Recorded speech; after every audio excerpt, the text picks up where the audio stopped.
I think we should get started, don't you? Yes, especially because it's the boring bit, first of all, with me Oh, with just you. saying a few words just to introduce people. First of all, can I just say to everybody that I've been working with, I know that you're all over the moon, that the reports are now written and everything, the holidays are coming, everything. But I just want to say how much I'm going to miss catching up with how these projects have been going. From my point of view, working with you has been absolutely fantastic. And I think what you've learnt and showed me along the way has been wonderful. So I just wanted to say a quick thank you to you before we get started. Thank you very much, Lucy. Anyway, with no further ado, let me introduce the projects, yeah, and get us started. So all three of the projects have been run by ESOL teams, teams who were keen to explore how they could empower their learners to keep them positive and keep the studies going through this really difficult time that we've had. Okay. And I think I'm right in saying that during the first period of lockdown this year, it was that period that sort of inspired these teams to think about how they were going to move forward next year. I think we'd agree with that. They had identified the issues.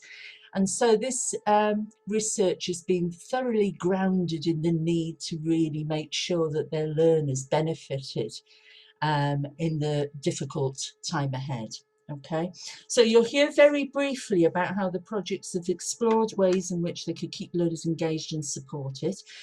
You'll hear about accessing online strategies. You'll hear about email and maintaining communication, keeping students going through all of that time. And you'll also hear about exploring different approaches to improve learners' vocabulary retention.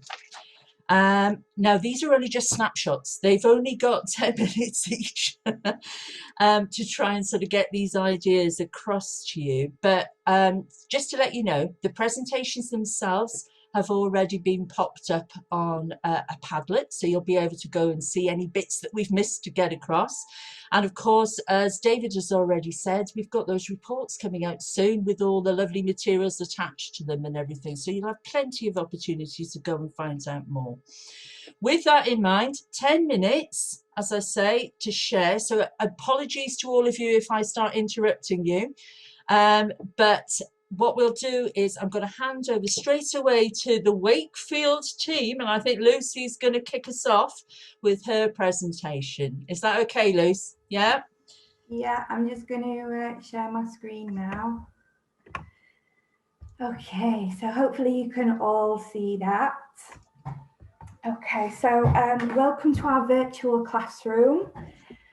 This is actually a replica of one of our classrooms in college. And it's one of the ways that we've been engaging, especially our younger learners.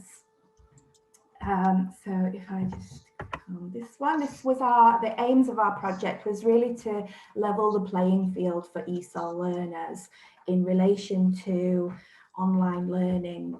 We recognise that ESOL learners so often lack the skills needed to access online learning. Perhaps they don't have the language needed, and perhaps they don't have the actual equipment, the technology needed to access online learning.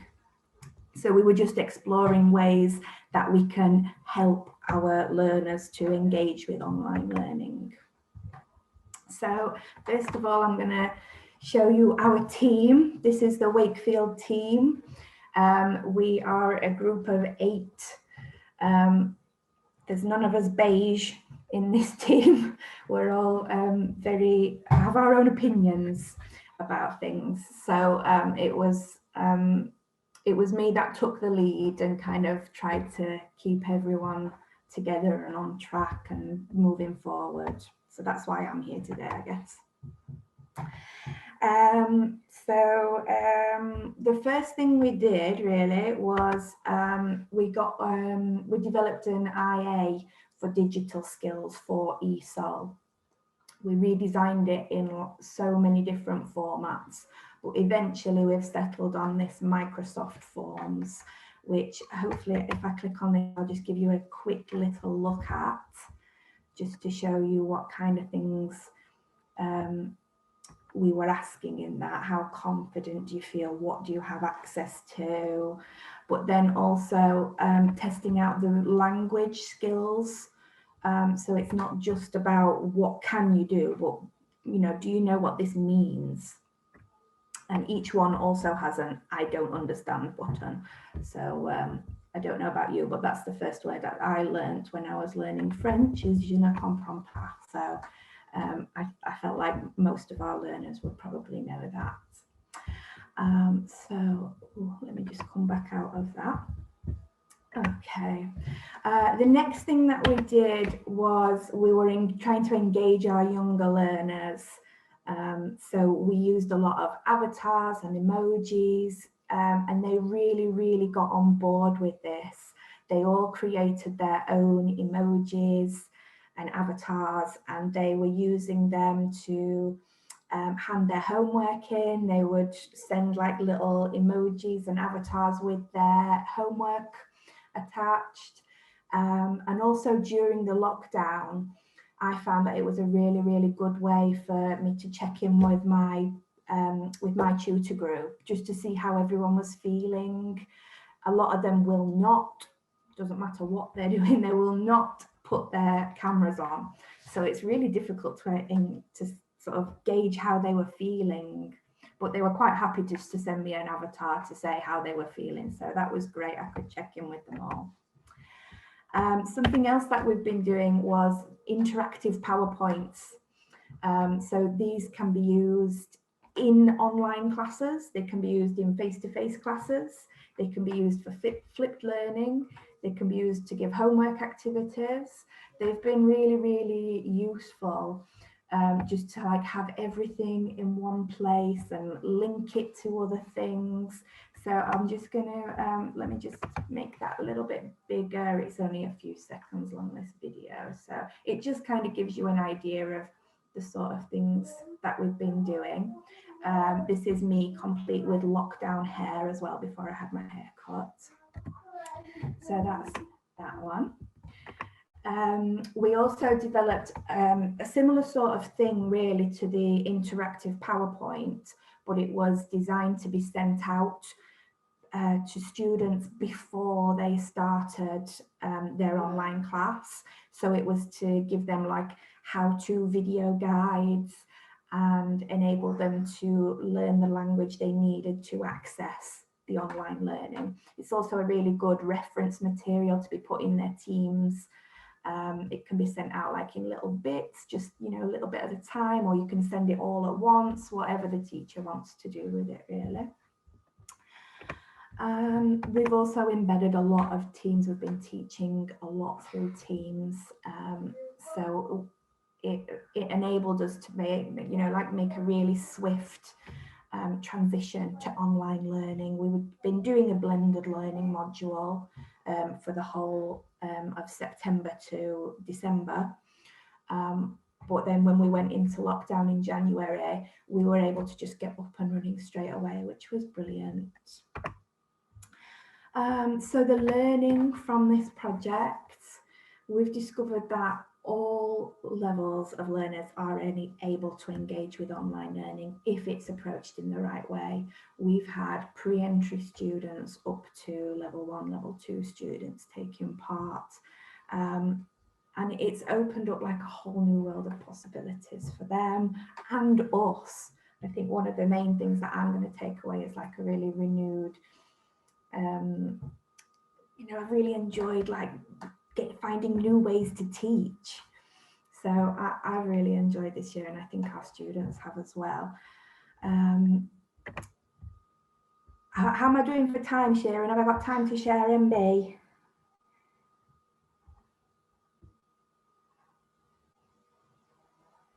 Couple of minutes. I forgot I was muted. All right, thanks. I'll just give you a really brief overview then of one of our case studies.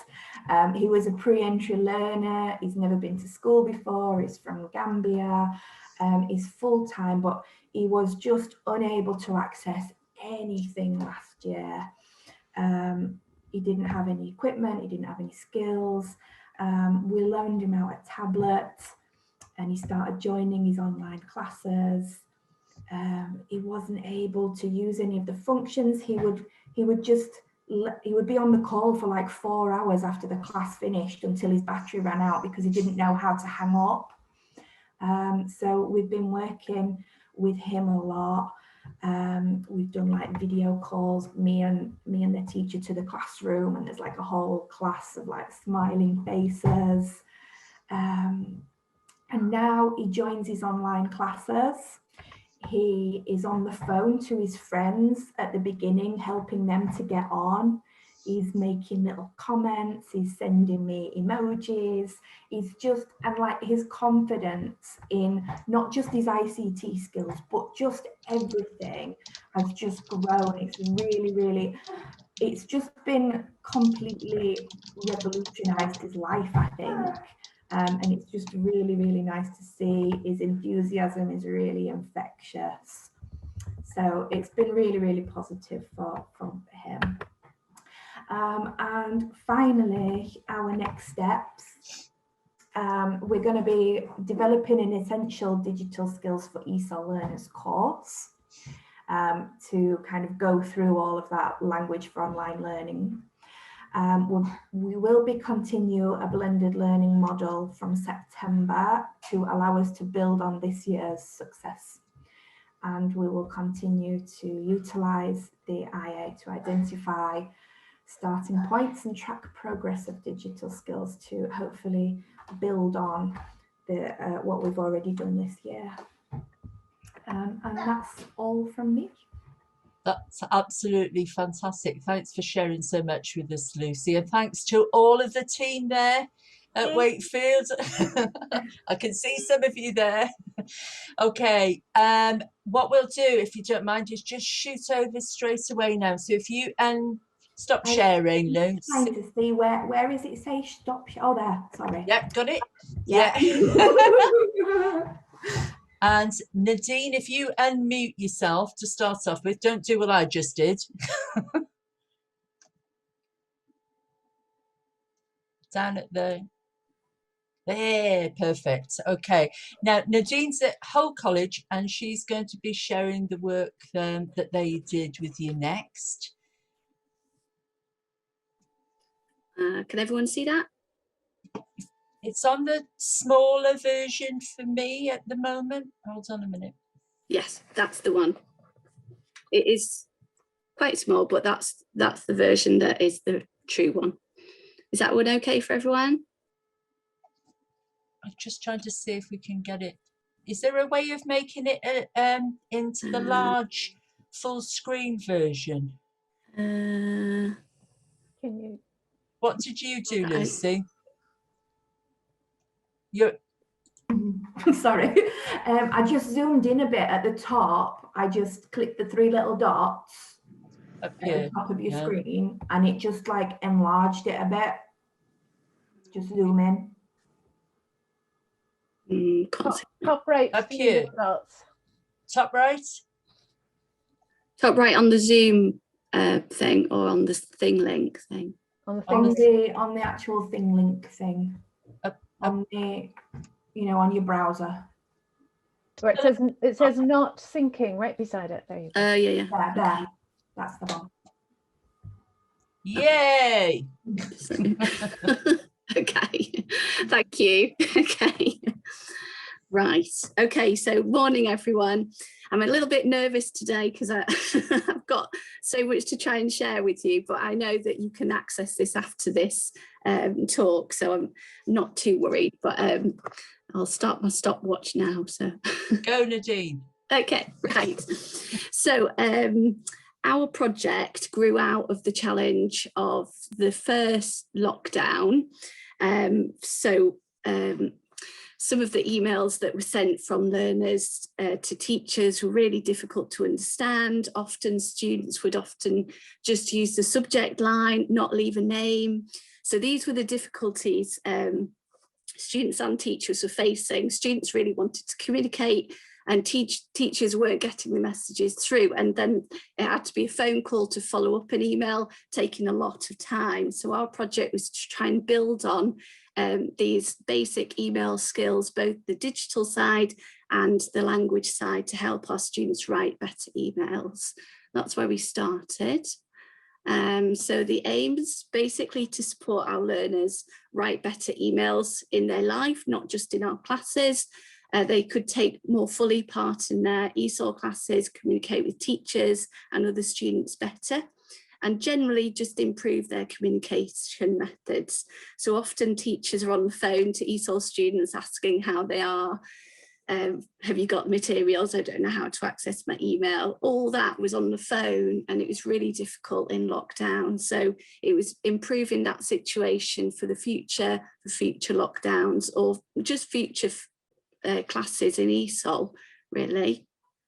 Okay, so the first part of the project was about seeing where students were with emails. So we delivered 2 initial surveys, one for the students, one for teachers, to gauge perceptions of how students felt about using emails and how teachers felt their students were actually using it. So the student one revealed that they were okay using email. They didn't mind it so much, but what they all said was they just needed help with the English when they were writing the email. They said they were often scared to make a mistake, and that kind of stopped them from writing the emails. But they said that they used email quite a lot, which kind of meant that we could go ahead with this project. Okay. So part of our project was to design and deliver different activities that would help our learners develop better skills in writing and forming the emails. One of the ideas that we used was to have interactive PowerPoints, and every kind of format of email that we used it initially as a set of coloured lines. So each line represented a phrase or a paragraph that transferred a message to the reader. So I found that this method gave an interactive tool that we could use again and again in different sessions, no matter what the topic was. So for example, I could ask, where does the hi or how are you go? Where does the see you soon go in an email? Where do you put your name? Where do you put the name of the person that you're writing to? And through that discussion, again and again, throughout all the sessions when we were talking about email, this supported learners slowly understand that the format carried a lot of meaning, and it helped people understand how to write an email, basically.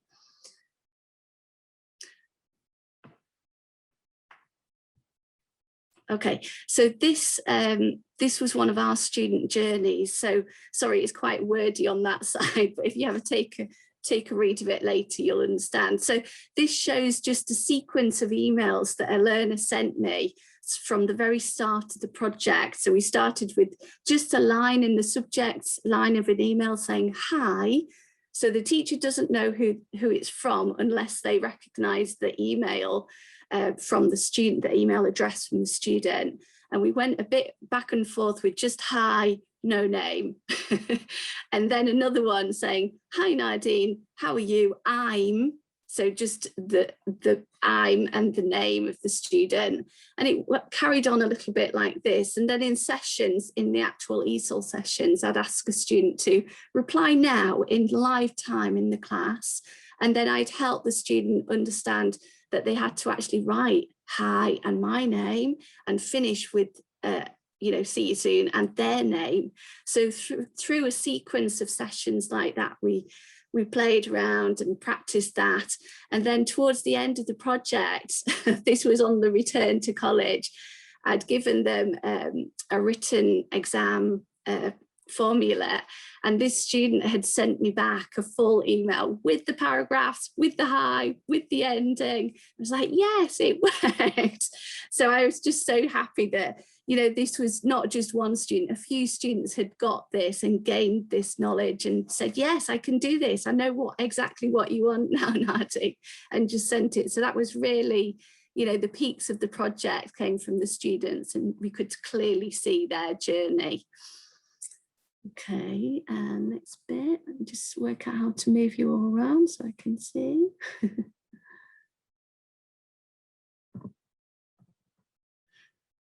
Okay. Yeah, so you've seen that one.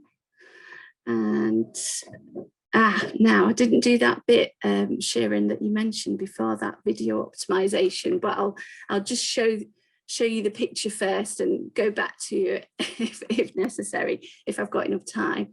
So so part of the sessions developed this sequence of discussions for students talking about their emails. So often before an online class, I'd send a pre-class activity, and then in the session, I'd say, did you get the email? Let's see, what did it say? Can you read it out? And try to identify if they'd really understood from that email before the class what I'd wanted them to do. And if they hadn't understood, then it was our time then to talk about it. So I thought it really helped them understand the process of this learning within our ESOL classes. This was another thing that we could learn that was just part of the class. So this video clip shows two students talking about how to email their teacher. So I'm thinking that it might not show you the sound, but just see if it works.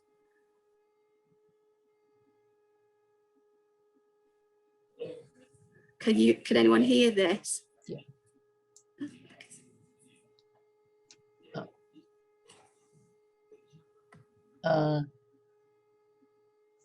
Can you turn up the volume on your computer? Because I think we'll be hearing it from your computer rather than it's actually a Zoom setting to share your computer's sound. Sorry, I can't find the share thing. Share the sound, the computer sound.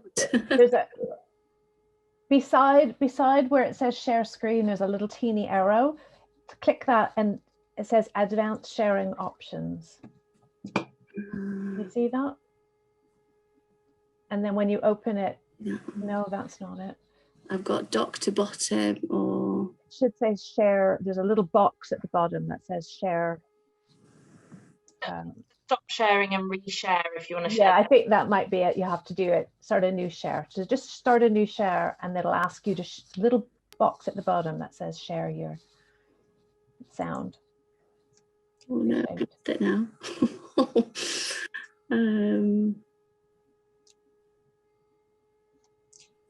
Just a little. That's it. Have you got it again? Can you see it? Yeah. No, I've missed. I can't. I don't know. Oh, that's a shame. Well, we can really point people. Can you tell us what they said? I think that would be the best way to go. So the students are just saying, okay, can you show me how to send an email to teacher Nadine? And so one of the problems that we found with our ESOL students is that they're using a mobile phone to access their email. And often the email it looks different to how we were showing it on our Zoom screens or on the screens at college. So that extra bit of difficulty stopped students getting on as well. Nadine, can I ask you, should we jump on a little bit? Because we've got 1 minute. Yeah. Okay. If I can just get back to my... But just to remind people, there is a wonderful video attached to this presentation in the last bit that people can go away, and it's really, really thought-provoking. So, thank you, Sheran. Okay, so we had some student comments from the project as well, which just highlighted how this email process had enabled students to access different materials better, communicate better with their teacher, and gain instant feedback. So if a teacher and a student were emailing, they felt that they were getting extra feedback to whatever they were doing, which was really, really nice.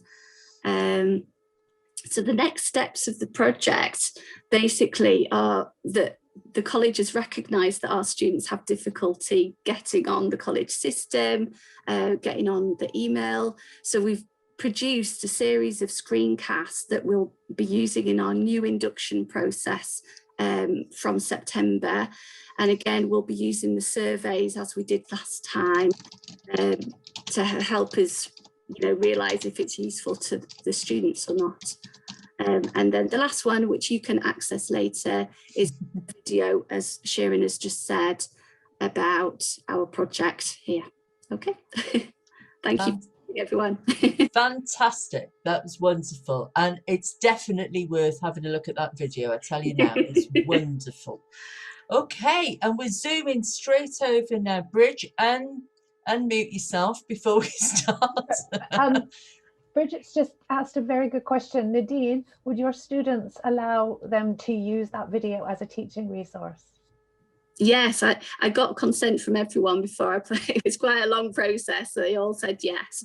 Right, that is so, I mean, learners teaching learners, that's a bit of a dream come true, isn't it? That's fantastic. Yeah, there you go, fantastic. Vicky, there's a gem. Okay, and Bridget now from New College Durham. Okay, are you ready, Bridge? Yeah. Right, yeah. smashing. So, hi everyone, so I work at New College Durham with ESOL learners. We're quite a small provision, and we have quite a lot of refugees working with us, and they tend to be refugees who've come through the vulnerable person placement scheme. So we've noticed for quite a few years now that they're not all progressing at the same rate, and some students are making more progress than others, and we've always kind of wondered why that might be. And quite often, some of the things that come out in student feedback and tutorials is that they have problems with memory. And then during the first lockdown, we were very fortunate that we had time to do a bit of CPD. And so we'd all done a course by the British Council, which was about working with learners with trauma. And we started to put 2 and 2 together and think, okay, so the memory problems that some of our students might be having might well be related to the trauma that they've been through. So we decided to use that as an area for research. Obviously, that was a massive area. So during the course of the project, we did slim it down massively. It was too broad. So I'm going to share my screen now and show you a little bit about the project that we finalised. Okay, can everyone see that? Okay, so we slimmed it down to look at just vocabulary and spelling, really, because we thought memory is just too large. So how did we start? Well, first of all, we carried out initial assessments with all of our students, and that is nothing different to what we would normally do. So the infrastructure was already there. Then we did a questionnaire with the students to find out how they learn, what do they think of as a positive learning experience. Now, this is probably a little bit small, but all the links will be available later. Do you want to play it, Bridge? No, I haven't got a video here, Sharon. No, I mean, do you want to play the actual Go Conquer thing? If you go up to, does that work for you? I'm going to say no. Okay, that's fine.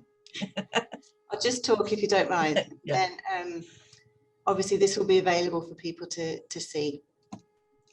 Okay, so what we found was students said they learn best when it is something that they enjoy and it's something they can get help with. So no great surprises there. They said they found things really difficult when it was something new for them and that they didn't have support available. So again, nothing groundbreaking, but kind of confirming what we would have thought of. And then we spoke to Marie Delaney, who was the moderator on the British Council course, because we were thinking about different strategies to use. And the advice she gave us, which was really valuable, was before you start thinking about any strategies, make sure that the students feel really relaxed. And she suggested mindfulness, and she suggested all sorts of things you could do to the physical environment. Unfortunately, because of COVID restrictions, we weren't able to do things like that, but the sort of things she was suggesting were creating a little space in the corner of the classroom where students could have a bit of a break. But with COVID restrictions, it wasn't possible. But we did pursue the mindfulness. So we made contact with a mindfulness coach who gave us some really useful tips. And one thing I would say is if you want to use mindfulness with your students, please take advice, because if they have suffered trauma, it's if you don't know what you're doing, you can actually exacerbate things for them. So please take advice. But anyway, we started to do mindfulness at the beginning of sessions. Obviously, some of us are a little bit older and felt a little bit foolish doing it, but we got into it and the students really liked it.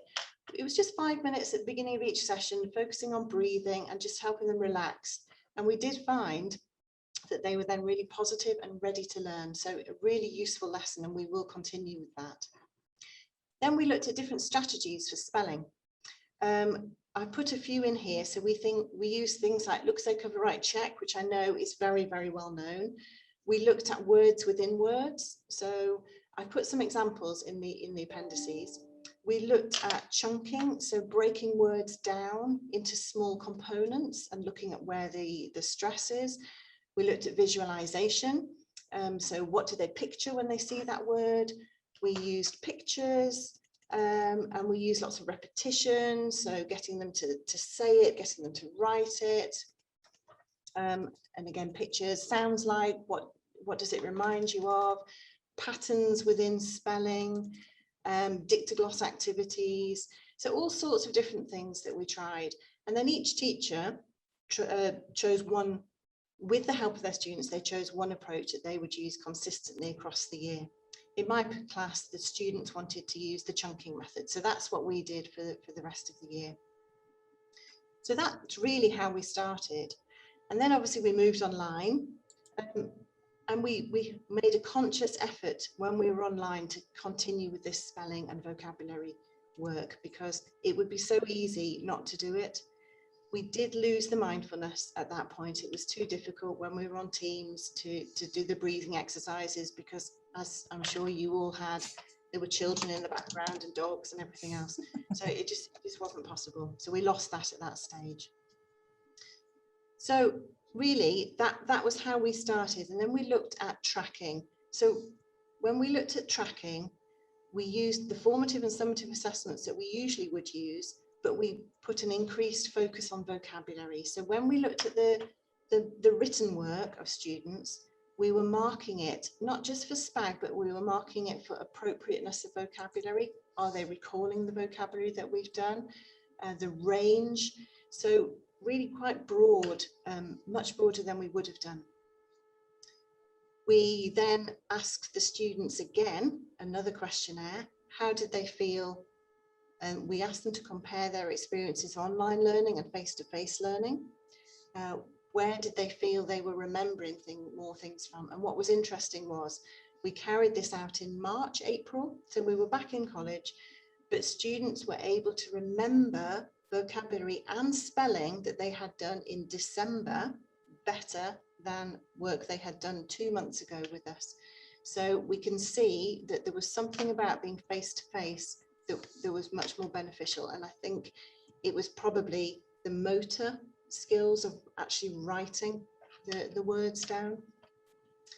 And then obviously when we weren't together, we still managed to work collaboratively, because it was the whole team that was involved in this. So we made a little document that we put on our shared drive, so that even though we weren't all together in the staff room, we could still share ideas. So that was a really important part. And then the next steps. So we've got a few things that, the findings are probably the most important thing, aren't they? What we found was that mindfulness really works. I have to say, I was a bit of a skeptic, but it really works. It helps the students to reset, and it's almost like when they're coming into the classroom, there's that complete break from whatever's happened outside, come into the classroom, and then they're ready to learn. So we will definitely continue with that. We found that look, say, cover, write, check was not a very successful tool, in that it was successful in that they could remember for spelling tests. So they could produce the words correctly in the same order. But if you asked them to do a piece of free writing, they couldn't apply it. So we found that really, and we've used this a lot in the past with lower level learners, is probably not the approach that we're going to continue with, because we feel it's really, really sort of narrow. The approach that my class used, the chunking, really worked, and they were able to apply that then to other words. If they're learning new vocabulary and it's a really long word, they are then able to break it down themselves and work out how to pronounce it, but also how to spell it. So that was really useful. And yes, students enjoyed face-to-face teaching more than online teaching. However, the summative tests showed us that they hadn't lost as much as we would have thought. And I think that's because we did maintain that focus throughout on vocabulary and spelling. So the next steps for us are, we're going to adapt our student handbook so that in the induction, we're going to specifically do some work on spelling strategies and vocabulary retention strategies. So that will be built into our induction. We have created a link with a social enterprise, and we are creating an ESOL garden, because we recognise that all this work we've done on well-being through mindfulness is so important. It transfers not just through what they're learning, but it transfers to their whole life, I think. So that's really important for us. And then the other thing we're doing is we're reassessing the way we assess writing. So at the higher levels, we've always modelled it more on the assessments criteria from the awarding bodies, but we found that that is too broad, and we're going to narrow it, because what we found, and that this is probably something for a whole new project, is that very often ESOL learners can pass through the levels on Skills for Life with poor spelling and poor vocabulary and actually poor grammar, because they do very well on task and content. So we're going to adapt our writing criteria for higher levels in line with what we've learned from this project, and make it much, much, much more focused and weighted towards accuracy. So on this presentation here, which I know you will have a copy of later, I've put a QR code here. When you scan this, it takes you to a Padlet, which has got all our appendices on. So that's just another way of finding it. Obviously, they will be in the final report, but it's quite nice to have a look at them. Apart from that, and that's it from me, really. Wonderful. Thanks ever so much, Bridget. That's wonderful. I think everybody agreed that 3 fantastic projects. Yay! Yeah. And even though we had a few technical issues, I think all in all, that all of that information is available to people. So we'll just make sure that it's posted up on the board afterwards for everyone. Can I just say one more thing? Sorry, this isn't about the project. This is about Sheran. So Sheran, you've been so supportive. Thank you. Honestly, it's the first time we've done this, and every time I email going, help, you were there. So yeah, you've been brilliant, Sheran. Thank you. I really agree with that. It's been an amazing journey with the help of Sheran. This is like a love fest. You should do this more often. Yes, thank you, Sheran. It was really appreciated. I've already said but in an email, but yeah, thank you so much. Right, great to hear. As I say, I'm just hope that, I mean, you can tell the excitement from people as people have been sharing things, that I hope you're inspired when the next round comes up, and that's very shortly, yeah, that you might identify other things that you'd really like to continue researching. That would be absolutely fantastic. Keep going. Can I just say to Sheran, does anybody, we've got a few minutes now, does anybody have some questions that they would like to ask while we're all here? Thinking back even right to Lucy, poor Lucy, the first person always gets no questions because we can't remember them anymore. But it was fantastic, Lucy. Wasn't forgettable. Does anybody have any questions? I noticed somebody said, could you share some mindfulness techniques? Bridget, that's in your appendices, isn't it? You've got a whole list of those, so make sure you make a old-fashioned kind of note right now to look that up. There's also, if anybody wants a recommendation, there's a really good book called The Little Book of Mindfulness, and it's just got really short exercises you can do. It's great. It's by my bed. I thought that was the author. Sorry. Mindfulness. I think Vicky popped in. There was a report. I worked with Gateshead a few years ago on their mindfulness projects as well, and there's some nice recommendations in there if you wanted to go and have a little look. Right. Thank you. So I'm just putting that in the Padlet notes. Lovely. Any other questions? I have taken so many notes of things to try, and I'm not a teacher. I'm just saying that I was so inspired just to have a look and really get my head around some of these things you used. It's fantastic. Can I just jump in here? Diana's just put in the chat, and I just thought it'd be really good to kind of draw people's attention to that. Diana is associated with the TECLA, and they have a blog called Language Issues. So it kind of links back to what Joe was saying in the first part of the day about not letting it end there, trying to make sure that the work you've done gets out there and gets more people. So I'd definitely recommend getting in touch with Diana to make sure that all the ESOL specialists around the country can see all the work that's gone on and how useful it's been. Totally, Laura.